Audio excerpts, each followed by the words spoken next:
Though yet of Hamlet, our dear brother's death, the memory be green, and that it us befitted to bear our hearts in grief, and our whole kingdom to be contracted in one brow of woe. Yet so far hath discretion fought with nature, that we with wisest sorrow think on him, together with remembrance of ourselves. Therefore, our sometime sister, now our queen, with mirth in funeral and with dirge in marriage, taken to wife, nor have we herein barred your better wisdoms, which have freely gone with this affair along. For all, our thanks. Now follows that you know young Fortinbras, holding a weak supposal of our worth, or thinking by our late dear brother's death, our state to be disjoint and out of frame, hath not failed to pester us with message, importing the surrender of those lands lost by his father. So much for him, thus much the business is. We have here writ to Norway, uncle of young Fortinbras, who impotent and bedrid scarcely hears of this nephew's purpose, to suppress his further gait herein. And we here dispatch you, good Voltimand, for bearer of this greeting to old Norway. Farewell, and let your haste commend your duty. In that and all things will I show my duty. We doubt it nothing. Heartily, farewell.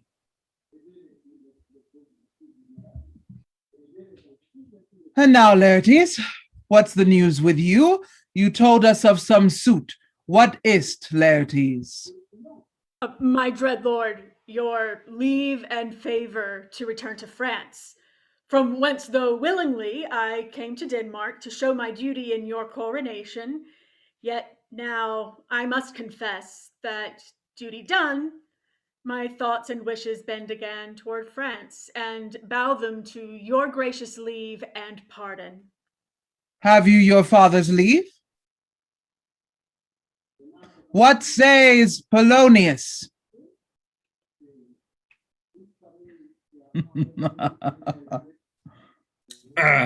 He hath, my lord, wrung from me my slow leave. I do beseech you, give him leave to go. Take thy fair hour, Laertes. Time be thine, and thy best graces spend it at thy will.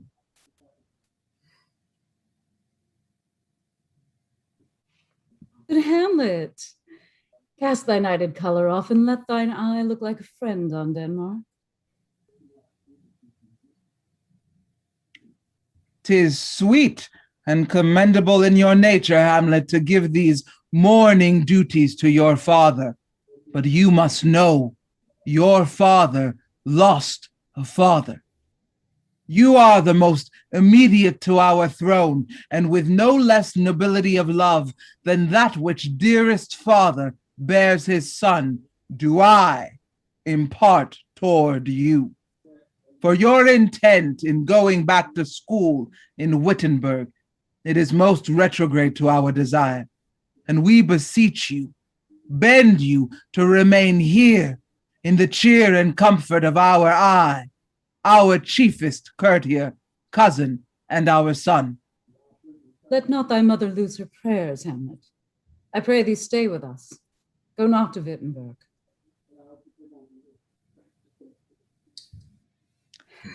Why, 'tis a loving and a fair reply. Be as ourself in Denmark. Madam, come.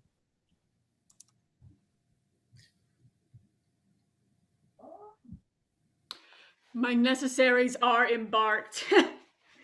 Farewell, and sister, Let me hear from you. Do you doubt that? For Hamlet and the trifling of his favor, hold it a fashion, and a toy in blood. Forward, not sweet. Forward, not permanent, sweet, not lasting. The perfume and suppliance of a minute. No more. No more, but so. Think it no more. Perhaps he loves you now, but you must fear his greatness weighed, his will is not his own. Then, if he says he loves you, it fits your wisdom so far to believe it as he, in his particular act and place, may give his saying deed, which is no further than the great voice of Denmark goes withal. Then weigh what loss your honor may sustain, if with too credent ear you list his songs, or lose your heart, or your chaste treasure open to his unmastered importunity. Be wary then, best safety lies in fear. Youth to itself rebels, though none else near. I shall the effect of this good lesson keep as watchman to my heart.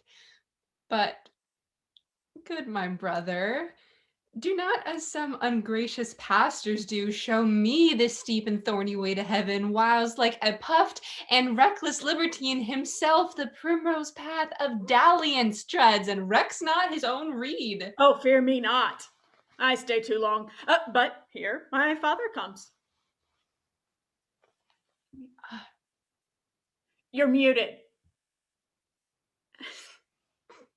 Yet here, Laertes! Aboard, aboard, for shame! The wind sits in the shoulder of your sail, and you are stayed for. There, my blessing with thee. Most humbly do I take my leave, my lord. Farewell, Ophelia, and remember well what I have said to you. 'Tis in my memory locked, and you yourself shall keep the key of it. Farewell. What is Ophelia he hath said to you? So please you something touching the Lord Hamlet? 'Tis told me he hath very oft of late given private time to you, and you yourself have of your audience been most free and bounteous. If it be so, as so 'tis put on me, and that in way of caution, I must tell you, you do not understand yourself so clearly as it behooves my daughter and your honor. He hath, my lord, of late made many tenders of his affection to me. Affection? Poof! You speak like a green girl, unsifted in such perilous circumstance. Do you believe his tenders, as you call them? I do not know, my lord, what I should think. Marry, I'll teach you. Think yourself a baby, that you've ta'en these tenders for true pay, which are not sterling. Tender yourself more dearly, or you'll tender me a fool. My lord, he hath importuned me with love in honorable fashion. Aye, fashion, you may call it. Go to, go to. And hath given countenance to his speech, my lord, with almost all the holy vows of heaven. Oh. I do know, when the blood burns, how prodigal the soul lends the tongue vows. These blazes, daughter, giving more light than heat, extinct in both, even in their promise, as it is a making, you must not take for fire. From this time, be somewhat scanter of your maiden presence. Set your entreatments at a higher rate than a command to parley. For Lord Hamlet believes so much in him that he is young, and with a larger tether may he walk than may be given you. I would not, in plain terms, from this time forth, have you so slander any moment leisure as to give words or talk with the Lord Hamlet. Look to it, I charge you. Come your ways. I shall obey, my lord.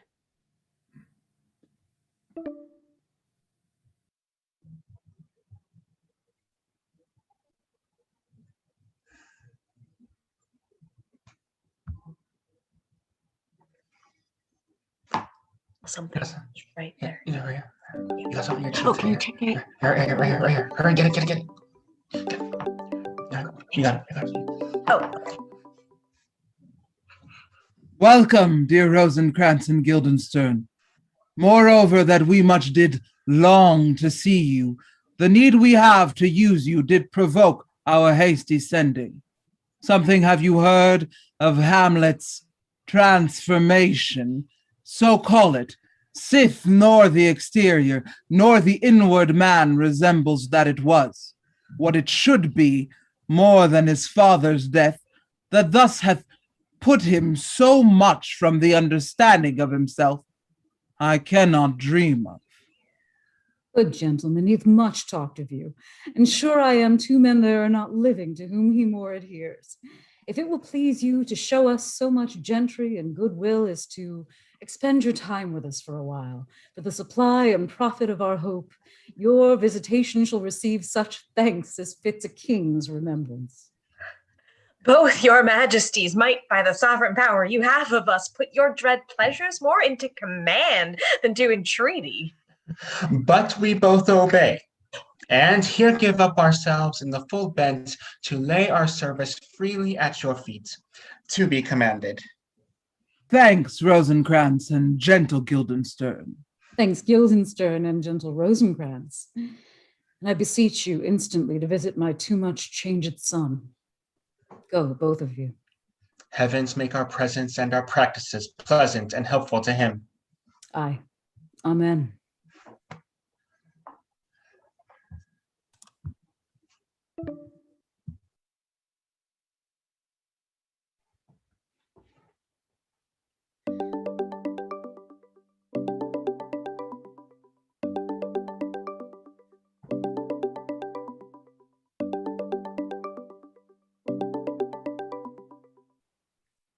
How now, Ophelia? What's the matter? Oh, my lord, I have been so affrighted. With what? In the name of God? My lord, as I was sewing in my closet, Lord Hamlet, with his doublet all unbraced, no hat upon his head, his stockings fouled, ungartered, and down jive to his ankle, pale as his shirt, his knees knocking each other. Oh, and with a look so piteous in purport, as if he had been loosed out of hell to speak of horrors, he comes before me. Mad for thy love? My lord, I do not know, but truly I do fear it. What said he? He took me by the wrist and held me hard. Then goes he to the length of all his arm, and with his other hand thus o'er his brow, he falls to such perusal of my face as he would draw it. Long stayed he so. At last a little shaking of mine arm, and thrice his head thus waving up and down, he raised a sigh so piteous and profound as it did seem to shatter all his bulk and end his being.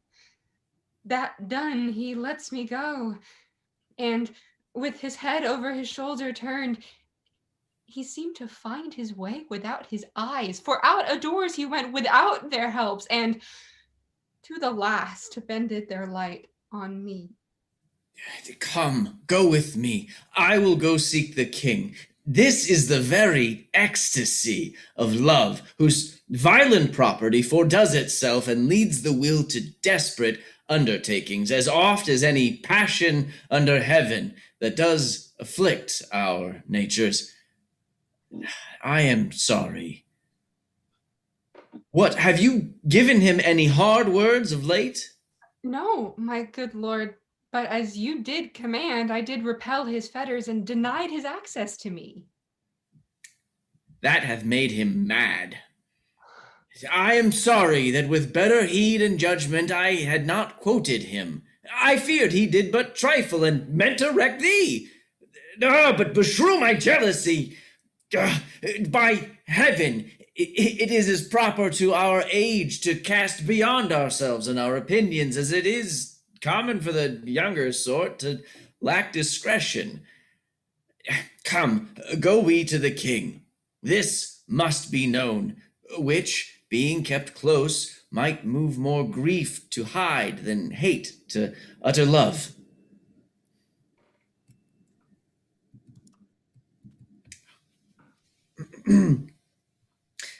The ambassador from Norway, my good lord, is joyfully returned.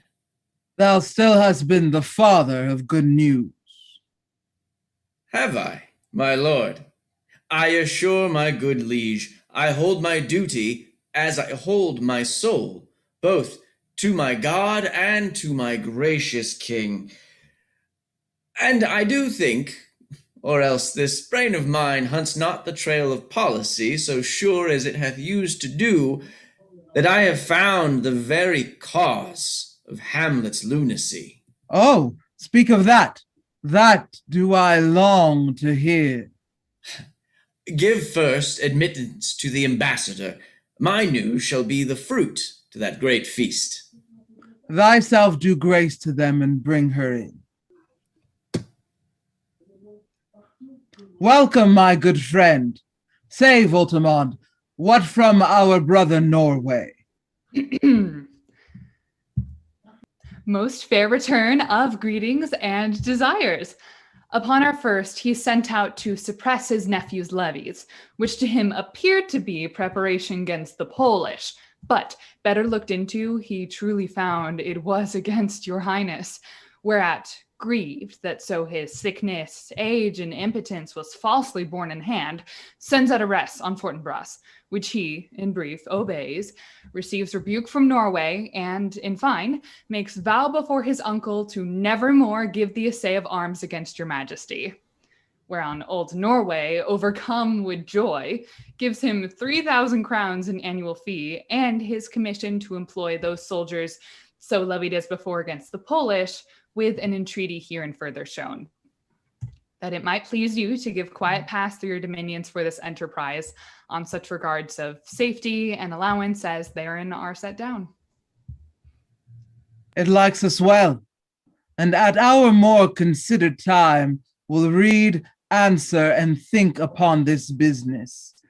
Meantime, we thank you for your well-took labor. Go to your rest. At night, we'll feast together. Most welcome home. This business is well ended. My liege and madam, to expostulate what majesty should be, what duty is, why day is day, night, night, and time is time, were nothing but to waste night, day, and time. Therefore, since brevity is the soul of wit, I will be brief. Your noble son is mad. Mad, call I it, for to define true madness, what is it but to be nothing else but mad? But let that go. More matter with less art. Madam, I swear I use no art at all. That he is mad, 'tis true. 'Tis true, 'tis pity, and pity 'tis true. I have a daughter, while she is mine, who in her duty and obedience, mark, hath given me this. Now gather and surmise. To the celestial in my soul's idol, the most beautified Ophelia. That's an ill phrase, a vile phrase. Beautified is a vile phrase, but you shall hear thus. Hearing it from Hamlet to her. Good madam, stay a while. I will be faithful. Doubt thou the stars are fire, doubt that the sun doth move, doubt truth to be a liar, never doubt I love. O dear Ophelia, I am ill at these numbers. I have not art to reckon my groans, but that I love thee best. O most best. Believe it. Adieu. Thine evermore most dear lady, whilst this machine is to him, Hamlet. This in obedience hath my daughter shown me, and more above, hath his solicitings as they fell out by time, by means and place, all given to mine ear. But how hath she received his love? What do you think of me? As of a man faithful and honorable. I would fain prove so.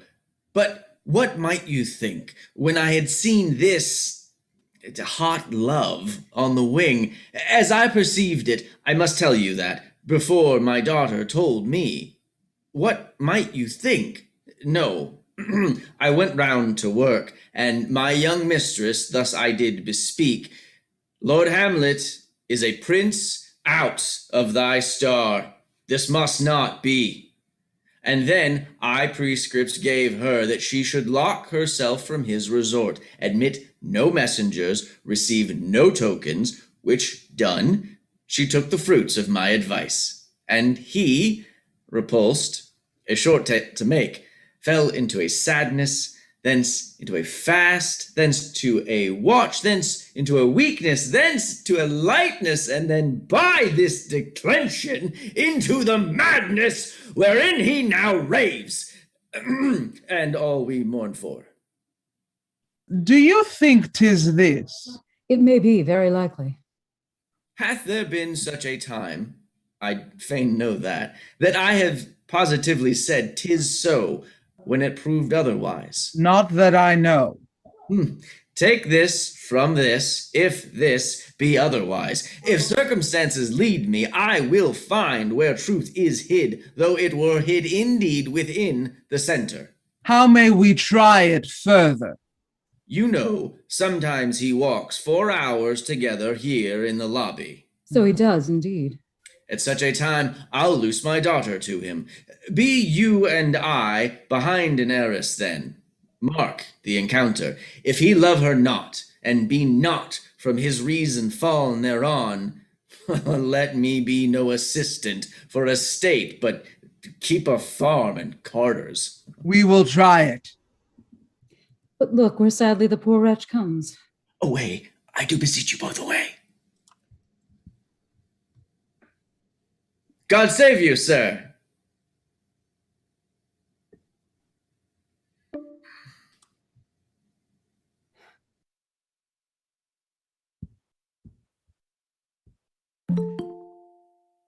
And can you, by no drift of circumstance, get from him why he puts on this confusion, grating so harshly all his days of quiet with turbulent and dangerous lunacy?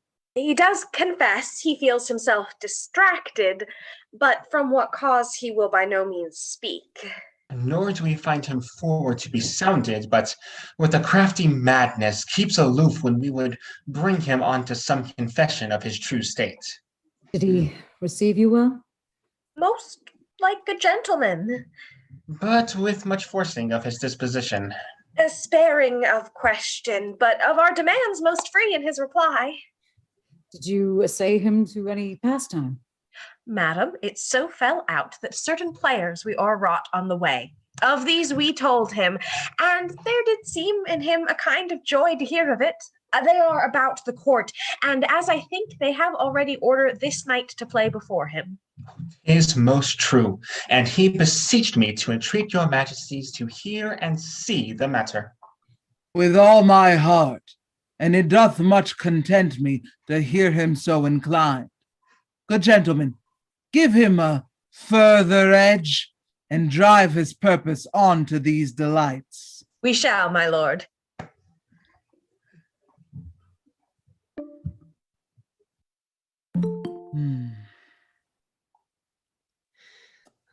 Oh, what a noble mind is here o'erthrown! And I of ladies most deject and wretched that sucked the honey of his music vows, now see that noble and most sovereign reason like sweet bells jangled, out of tune and harsh, that unmatched form and feature of blown youth blasted with ecstasy. Oh, woe is me, to have seen what I have seen, see what I see.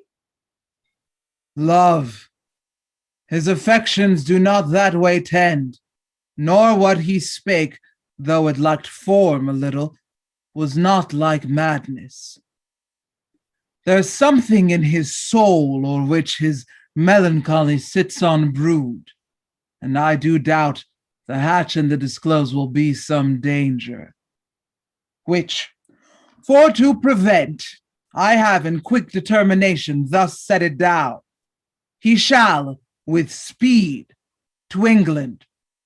For the demand of our neglected tribute, haply the seas and countries different with variable objects shall expel this something settled matter in his heart, whereon his brains, still beating, puts him thus from fashion of himself. It shall be so. Madness in great ones must not unwatched go.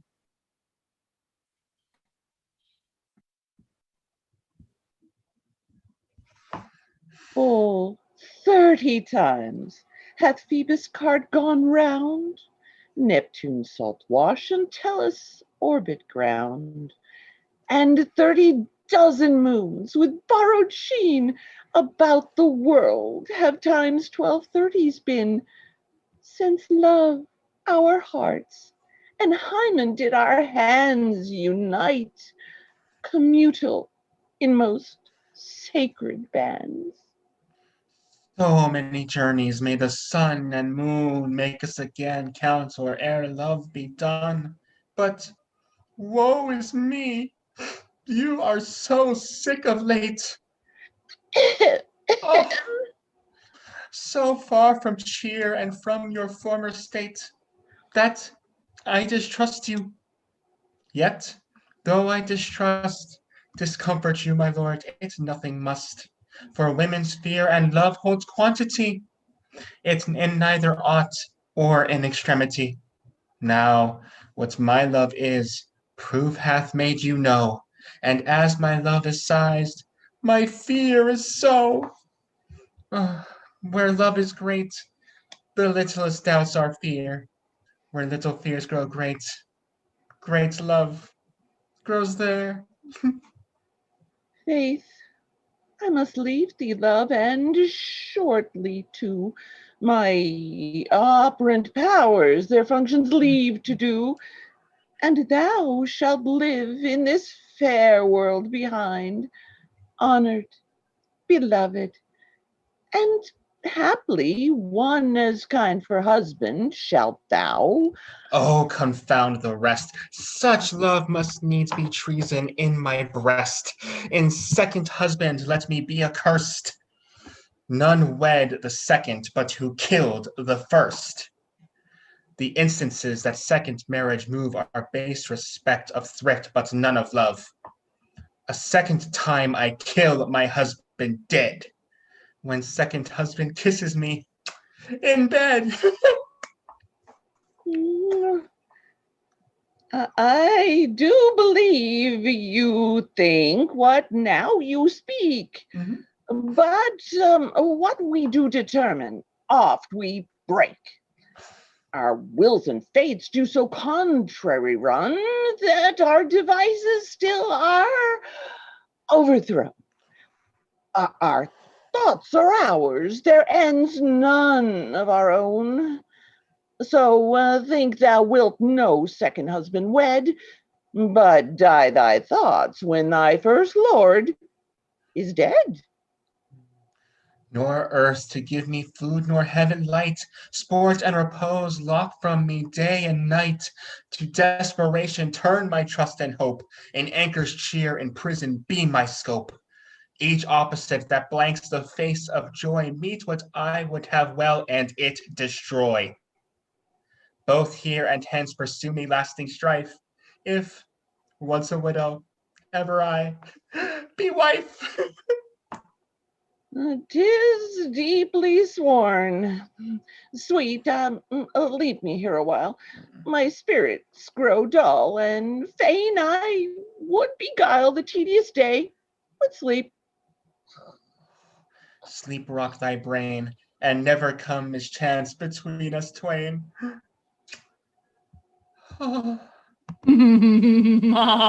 Thoughts black, hands apt, drugs fit, and time agreeing, confederate season else no creature seeing. Thou mixture rank of midnight weeds collected, with Hecate's band thrice blasted, thrice infected, thy natural magic and dire property, unwholesome life usurp immediately. King rises. How fares my lord? Give o'er the play.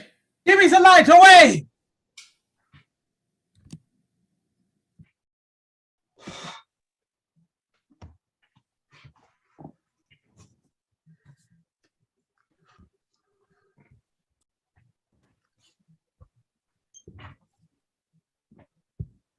I like him not, nor stands it safe with us to let his madness range. Therefore, prepare you. I your commission will forthwith dispatch, and he to England shall along with you. The terms of our state may not endure hazard so dangerous as doth hourly grow out of his lunacies. We will ourselves provide. Most holy and religious spirit is to keep those many, many bodies safe that live and feed upon your majesty. Arm you, I pray you, to this speedy voyage, for we will fetters put upon this fear, which now goes too free-footed. We will haste us.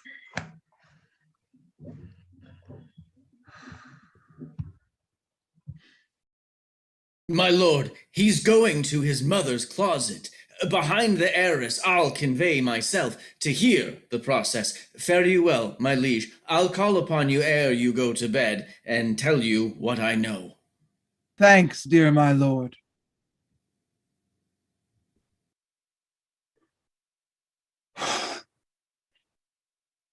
Oh, my offense is rank. It smells to heaven. It hath the primal eldest curse upon it, a brother's murder. Pray, can I not? Though inclination be as sharp as will, my stronger guilt defeats my strong intent, and like a man to double business bound, I stand in pause, where I shall first begin and both neglect.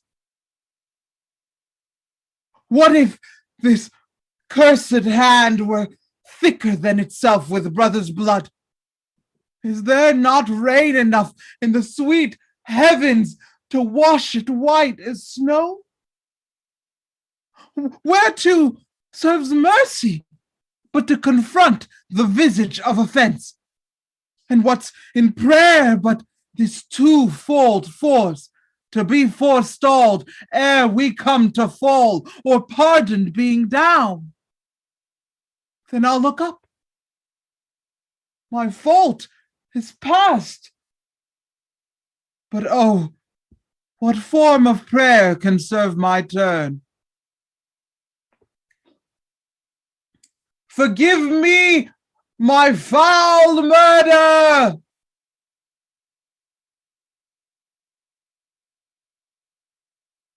That cannot be, since I am still possessed of those effects for which I did the murder. My crown, mine own ambition, and my queen. May one be pardoned and retain the offense? In the corrupted currents of this world, offence's gilded hand may shove by justice, and oft 'tis seen the wicked prize itself buys out the law. But 'tis not so above. There is no shuffling. There the action lies in his true nature, and we ourselves, compelled even to the teeth and forehead of our faults to give in evidence. What then? What rests? Say what repentance can. What can it not? Yet what can it when one cannot repent? Oh, wretched state!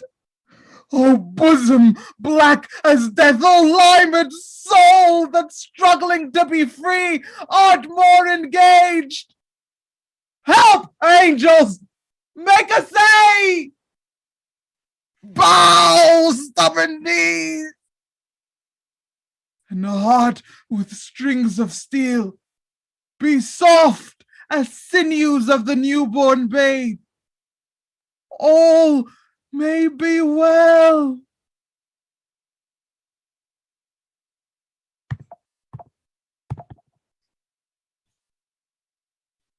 My words fly up, my thoughts remain below. Words without thoughts never to heaven go. Oh, my good Lord, what have I seen tonight? What, Gertrude? How does Hamlet? Mad is the sea and wind, when both contend which is the mightier. And his lawless fit behind the arrows, hearing something stir, whips out his rapier, cries a rat, a rat. And in this bratish apprehension, kills the unseen good old man. Oh, heavy deed. It had been so with us, had we been there. His liberty is full of threats to all, to you yourself, to us, to everyone. Alas, how shall this bloody deed be answered? It will be laid to us, whose providence should have kept short, restrained, and out of haunt this mad young man. But so much was our love, we would not understand what was most fit. But like the owner of a foul disease, to keep it from divulging, let it feed even on the pith of life. Where is he gone? To draw apart the body he hath killed. He weeps for what is done.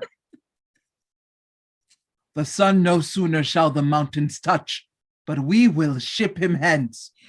And this vile deed we must, with all our majesty and skill, both countenance and excuse. Ho, Rosencrantz! Friend, go join you with some further aid. Hamlet in madness hath Polonius slain, and from his mother's closet hath he dragged him. Go, seek him out, speak fair, and bring the body into the chapel. I pray you, haste in this.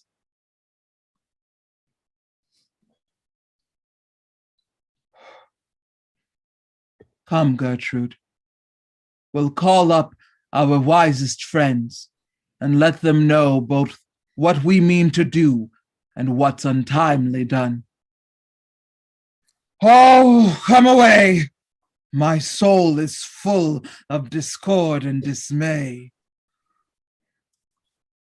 How now? What hath befallen? Where the dead body is bestowed, my lord, we cannot get from him. But where is he? Without, my lord. Guarded, to know your pleasure. Follow him afoot. Tempt him with speed aboard. Delay it not. We'll have him hence tonight. Away, for everything is sealed and done that else leans on the affair. Pray you, make haste.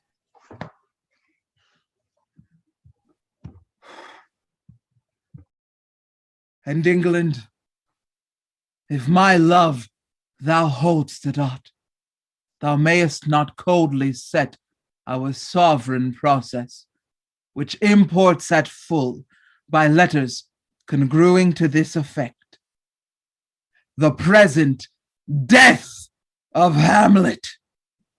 Do it, England, for like the hectic in my blood, he rages, and thou must cure me, till I know 'tis done, howe'er my haps, my joys were ne'er begun.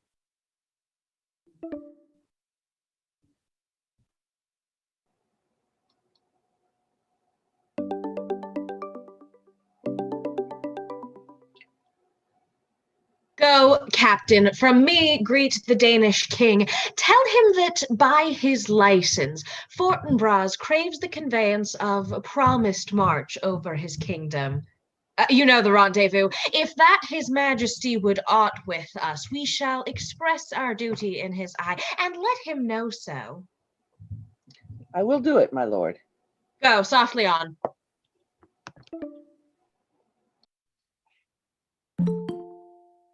I will not speak with her.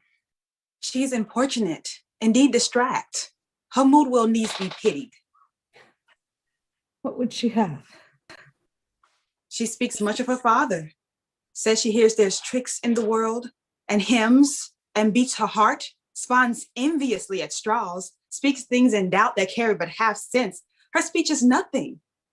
'Twere good she were spoken with, for she may strew dangerous conjectures in ill-breeding minds. Let her come in.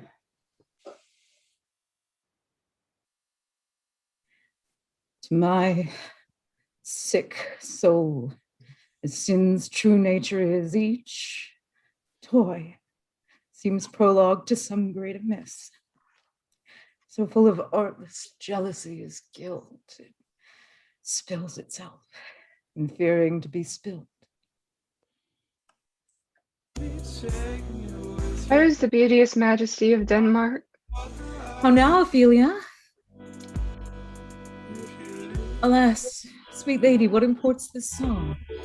Say you? Nay, pray you, Mark. Nay, but Ophelia. Pray you, Mark.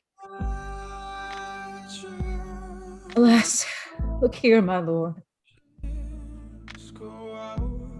How do you, pretty lady? Will God yield you? Daisy Owl was a baker's daughter? Lord, we know what we are, but know not what we may be. God be at your table. Conceit upon her father. Pray you, let's have no words of this. But when they ask you what it means, say you this.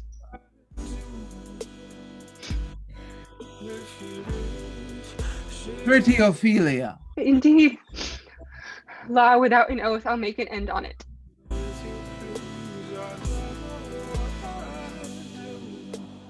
How long hath she been thus? I hope all will be well. We must be patient. But I cannot choose but weep to think they should lay him in the cold ground. My brother shall know of it. And so I thank you for your good counsel. Come, my coach. Good night, ladies.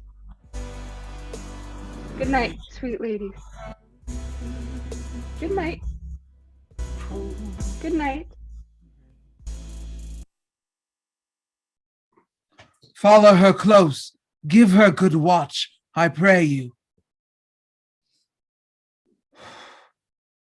Oh, this is the poison of deep grief. It springs all from her father's death. Oh, Gertrude, Gertrude, when sorrows come, they come not single spies, but in battalions. Alack, what noise is this? What is the matter? Save yourself, my lord. The ocean overpeering of his list eats not the flats with more impetuous haste than a young Laertes in a riotous head overbears your officers. The rabble call him lord, and as the world were now but to begin, antiquity forgot, custom not known, the ratifies and props up every word they cry. Choose we, Laertes shall be king, Laertes shall be king, Laertes king. How cheerfully on the false trail they cry. Where is this king? Sirs, stand you all without. No, let's come in. I pray you, give me leave. We will. We will. O thou vile king, give me my father. Calmly, Good Laertes. That drop of blood that's calm proclaims me bastard, cries cuckold to my father, brands the harlot even here between the true unsmirched brow of my true mother. What is the cause, Laertes, that thy rebellion looks so giant-like? Let him go, Gertrude. Do not fear our person. Tell me, Laertes, why thou art thus incensed. Let him go, Gertrude. Speak, man. Where is my father?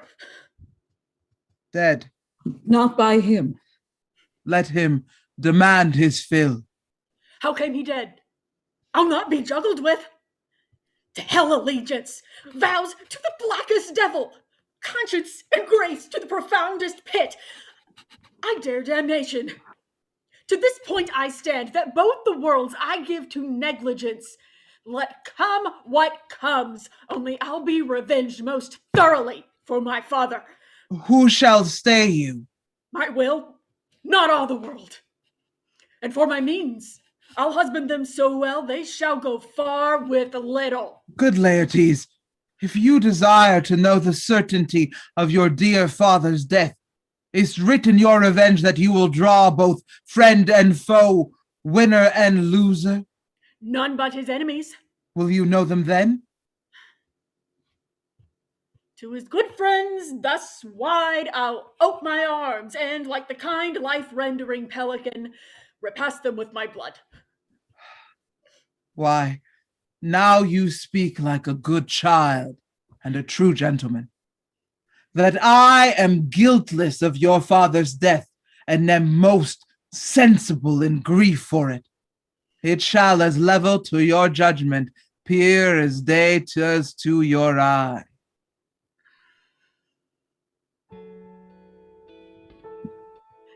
Dear maid, kind sister, sweet Ophelia.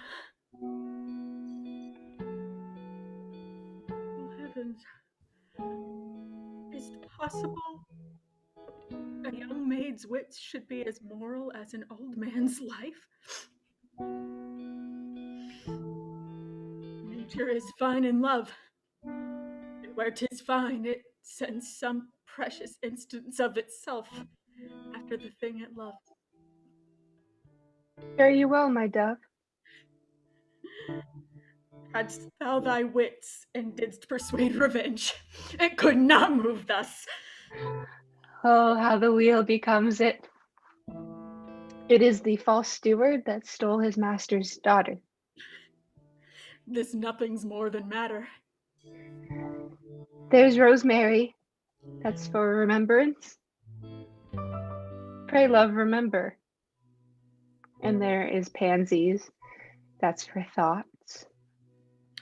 A document in madness. Thoughts and remembrance fitted.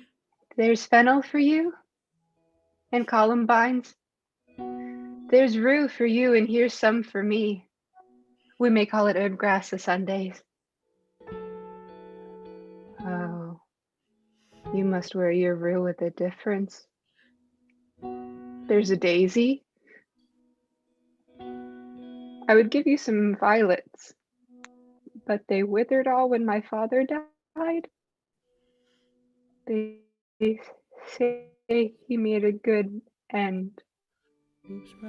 Thought and affliction, passion, hell itself she turns to favor and to prettiness.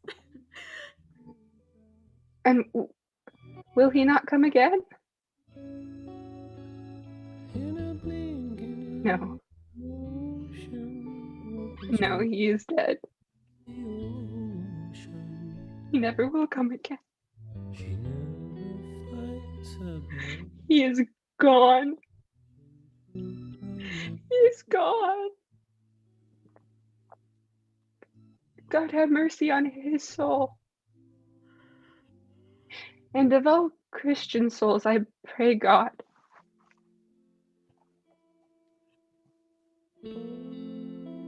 God be with ye.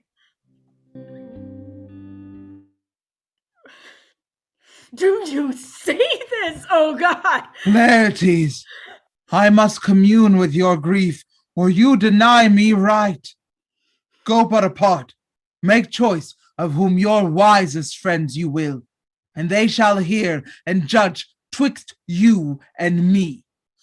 If by direct or by collateral hand they find us touched, we will our kingdom give, our crown, our life, and all that we can ours to you in satisfaction.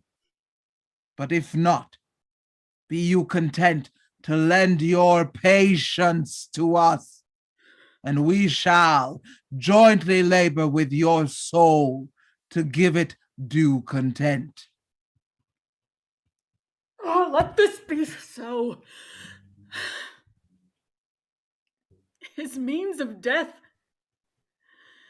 his obscure funeral, no trophy, sword, nor hatchment o'er his bones, no noble right, nor formal ostentation, cry to be heard as 'twere from heaven to earth, that I must call it in question. So you shall, and where the offense is, let the great axe fall.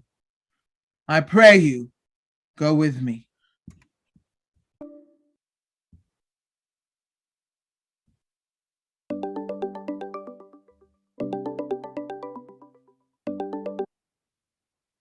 What are they that would speak with me? I do not know from what part of the world I should be greeted, if not from Lord Hamlet. There's a letter for you, sir. It comes from the ambassador that was bound for England. Horatio, will not have overlooked this. Give these fellows some means to the king. They have letters for him. Ere we were 2 days old at sea, a pirate of very warlike appointment gave us chase. Finding ourselves too slow of sail, we put on a compelled valor, and in the grapple I boarded them. On the instant they got clear of our ship, so I alone became their prisoner. They have dealt with me like thieves of mercy, but they knew what they did. I am to do a good turn for them. Let the king have the letters I have sent, and repair thou to me with as much speed as thou would fly death. I have words to speak in thine ear will make thee dumb, yet are they much too light for the bore of the matter. These good fellows will bring thee where I am. Rosencrantz and Guildenstern hold their course for England. Of them I have much to tell thee. Farewell. He that thou knowest thine, Hamlet.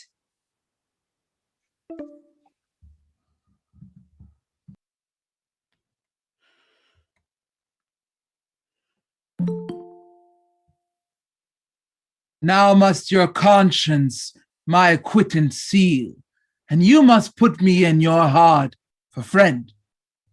Sith you have heard, and with a knowing ear, that he which hath your noble father slain pursued my life. It well appears, but tell me why you proceeded not against these feats, so crimeful and so capital in nature, as by your safety, wisdom, all things else you mainly were stirred up. Oh, for two special reasons, which may to you perhaps seem much unsinewed, but yet to me they are strong. The queen his mother lives almost by his looks, and for myself, my virtue or my plague, be it either which she so conjunctive to my life and soul, that as the star moves not but in his sphere, I could not but buy her. The other motive why to a public count I might not go is the great love the general gender bear him, who dipping all his faults in their affections would, like the spring that turneth wood to stone, convert his gyves to graces, so that my arrows, too slightly timbered for so loud a wind, would have reverted to my bow again, and not where I had aimed them. And so have I a noble father lost, a sister driven into desperate terms, whose worth, if praises may go back again, stood challenger on mount of all the age for her perfections. but my revenge will come. Break not your sleeps for that. You must not think that we are made of stuff so flat and dull that we can let our beard be shook with danger and think it past time. You shortly shall hear more. I loved your father, and we love ourselves, and that, I hope, will teach you to imagine. How now, what news? Letters, my lord, from Hamlet. This to your majesty and this to the queen. From Hamlet. Laertes, you shall hear them. Leave us.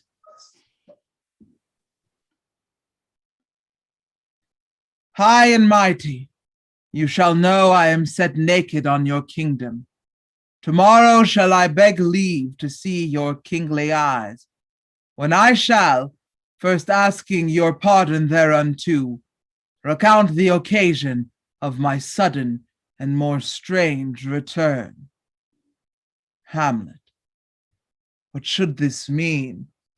Are the rest come back, or is it some abuse and no such thing? Know you the hand? 'Tis Hamlet's character.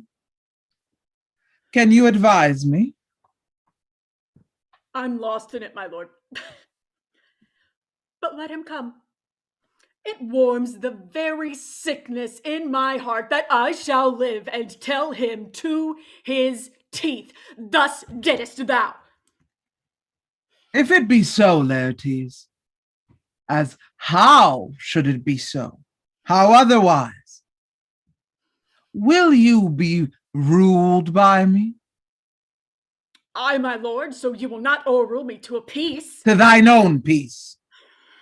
If he be now returned as checking at his voyage, and that he means no more to undertake it, I will work him to an exploit now ripe in my device, under the which he shall not choose, but fall.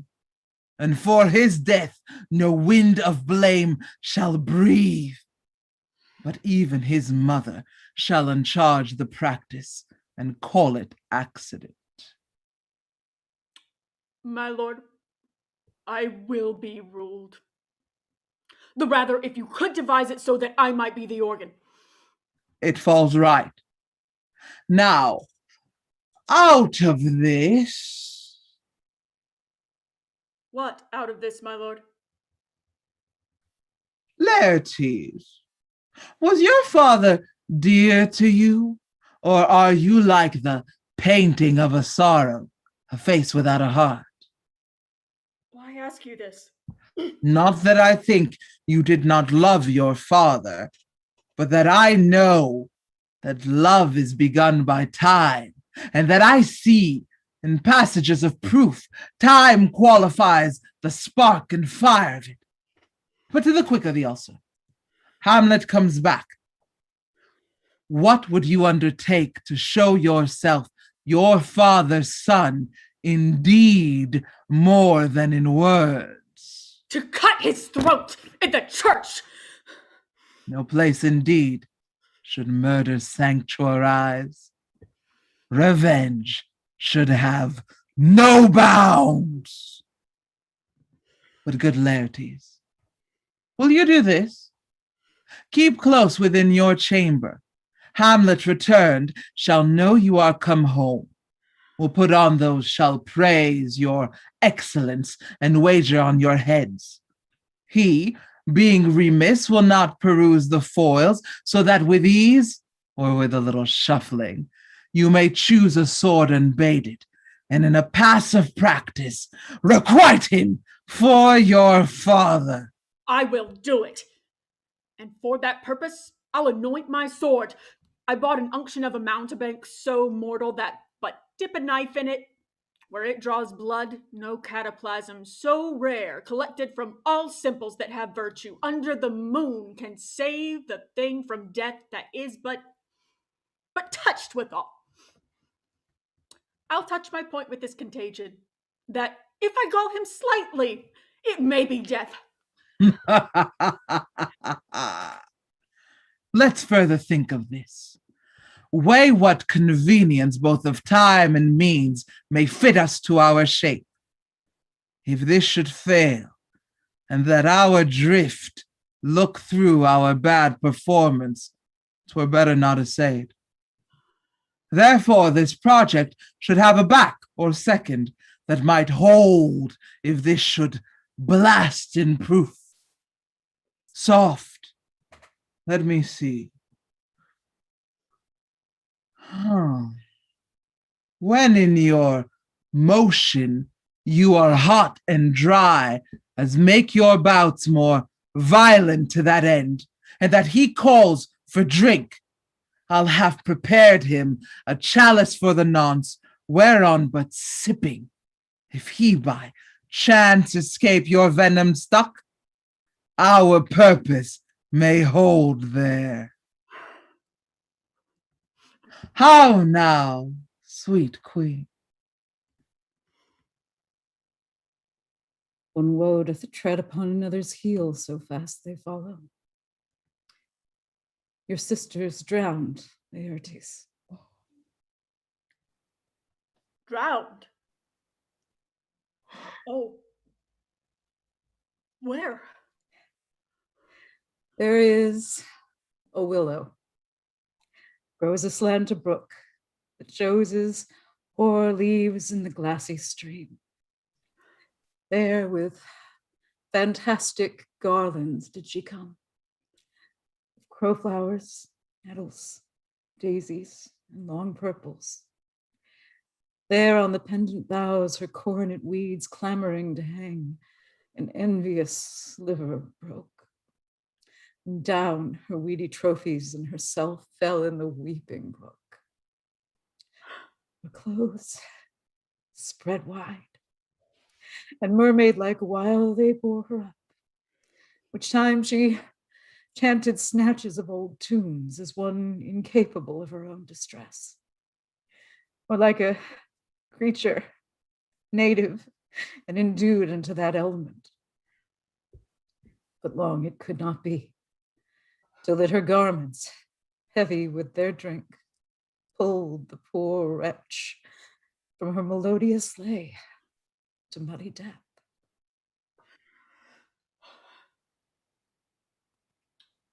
Alas then,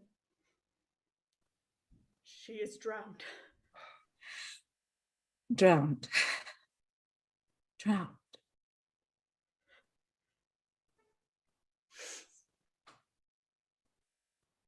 Too much of water, hast thou, poor Ophelia.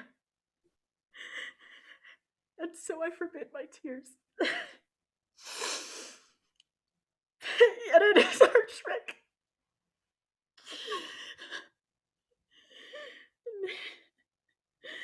Nature custom holds. Let shame say what it will. Adieu, my lord. I have a speech of fire that fain would blaze, but that this folly doubts it. Let's follow, Gertrude. How much I had to do to calm his rage. Now fear I this will give it start again. Therefore, let's follow.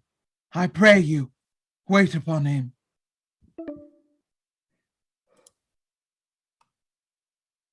The king, sir, hath laid that in a dozen passes between yourself and Laertes, he shall not exceed you 3 hits. He hath laid on 12 for 9, and it would come to immediate trial if your lordship would vouchsafe the answer. You will lose this wager, my lord.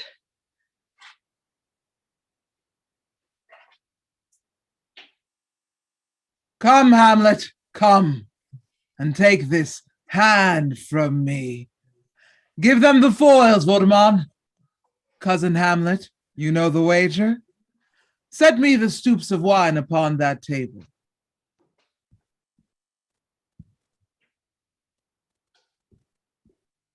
A hit, a very palpable hit. Oh, again.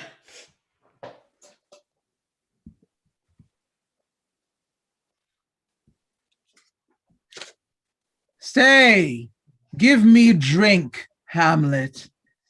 This pearl is thine. Here's to thy health.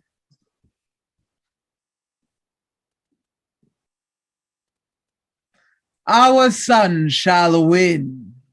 Here, Hamlet, take my napkin, rub thy brows. The queen carouses to thy fortune, Hamlet. Gertrude, do not drink. I will, my lord.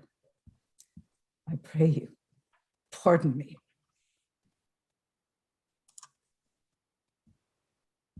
They bleed on both sides. How is it, my lord? How is Laertes? Why, as a woodcut to mine own spring, I am justly killed with mine own treachery.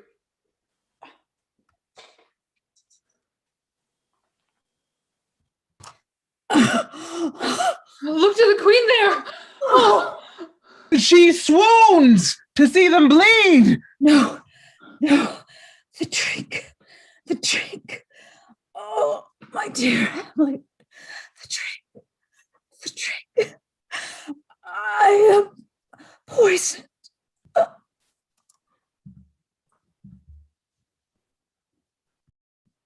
Hamlet, thou art slain.